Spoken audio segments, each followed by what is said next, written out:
राधे राधे प्यारे भक्तों, भजन प्रेमियों, सज्जनों, हम सब जीवन में कभी न कभी पाप कर ही बैठते हैं, कभी जानकर, कभी अनजाने में। पर जब किसी जीव का भाग्य बदलने लगता है, जब उसका अंतःकरण शुद्ध होने लगता है, जब वो भगवत पथ की ओर मुड़ता है, तो उसके जीवन में कुछ अजीब संकेत आने लगते हैं। और ये संकेत क्या होते हैं? ये संकेत इस बात के प्रमाण होते हैं कि अब उसके सारे पाप नष्ट होने लगे हैं। हाँ बच्चा, जब पाप नष्ट होते हैं तो केवल सुख नहीं मिलता, बल्कि पहले दुख आते हैं, आएंगे ही, और यही साधारण मनुष्य घबरा जाता है। अब मैं तुम्हें वो संकेत बताता हूं जो किसी के जीवन में तभी आते हैं जब भगवान उसकी सफाई शुरू करते हैं। पहला संकेत, निकट के लोग विरोध करने लगते हैं। जी हां, जैसे ही कोई व्यक्ति भक्ति पथ पर आता है, उसके अपने ही लोग उसका उपहास करने लगते हैं। दूसरा संकेत, अचानक दुखों की बाढ़ आ जाती है। तुमने किसी का बुरा नहीं किया, फिर भी लोग तुम्हें गलत ठहराने लगते हैं। तुमने किसी का धन नहीं छीना, फिर भी आर्थिक संकट आ जाता है। बेटा, ये सब तेरे पापों की अंतिम किस्तें हैं। जैसे कोई कर्ज चुकाते समय आखिरी भारी किस्त आती है, वैसे ही जब पाप पूरी तरह जलने को होते हैं तो उनका अंतिम ज्वाला बहुत तीव्र होती है। तीसरा संकेत, मन बार बार भजन में लगना चाहता है पर व्याकुलता बढ़ती है। तू जप कर रहा है लेकिन मन चैन नहीं लेने देता। तू प्रवचन सुनता है लेकिन भीतर कुछ बेचैनी रहती है। समझ लेना, तेरे पुराने पाप तड़प रहे हैं।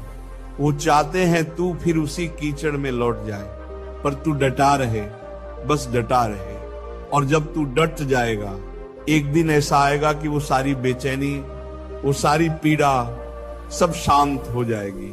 चौथा संकेत, स्वप्नों में अजीब घटनाएं दिखने लगती हैं। कभी सांप दिखता है, कभी जलती हुई आग, कभी कोई डरावना दृश्य। मत घबरा, ये तुझे नुकसान देने नहीं आए हैं। ये पाप स्वप्न के रूप में बाहर आ रहे हैं, क्योंकि अब उनका समय पूर्ण हुआ। पांचवा संकेत, एक गहरी विरक्ति जीवन से होने लगती। तू जहां पहले भोग में सुख देखता था, अब वही चीजें तुझे व्यर्थ लगने। कभी जो तुझे प्रिय थे, अब उनकी बातों में स्वाद नहीं आता। ये एक आध्यात्मिक संकेत है कि भगवान तुझसे अब संसार छुड़ाकर अपने पास बुलाना चाहते हैं। प्यारे साधक जनों, कभी कभी जब सब कुछ उल्टा पुल्टा होने लगे तो समझो कि भगवान बहुत निकट है। जैसे जब सूर्य उगने वाला होता है तो अंधकार गहरा हो जाता है, वैसे ही जब आत्मा का कल्याण होने वाला होता है तो पहले पापों की आंधी आती है, लेकिन जो टिक गया, जो डगमगाया नहीं, उसके लिए भगवत कृपा का दरवाजा खुल जाता है। अब प्रश्न ये है, इन संकेतों के आने पर हमें क्या करना चाहिए? पहली बात, विचलित मत होना, ये सब सामान्य है।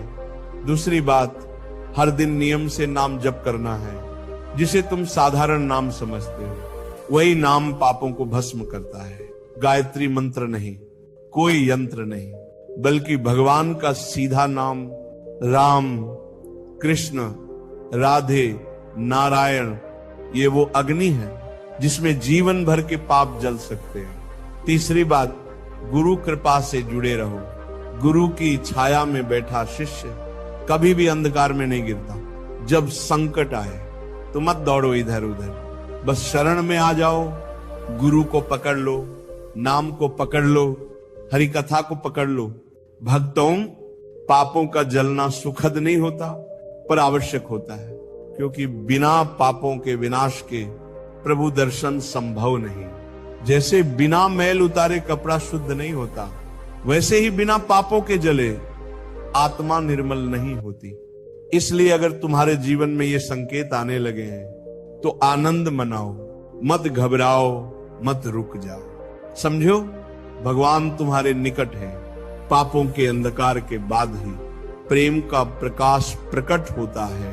तो चलो, अब से जब भी कष्ट आए तो रोना मत, बल्कि कहना, प्रभु धन्यवाद, आपने मेरे पाप जलाए, अब मुझे अपने प्रेम में लीन कर लो। भजन प्रेमियों, इस संसार का प्रत्येक कष्ट हमें भगवान के और करीब लाने के लिए आता है। तू बस डटा रह, नाम जपता रह और देख कैसे प्रभु तुझ पर कृपा करते हैं। राधे राधे।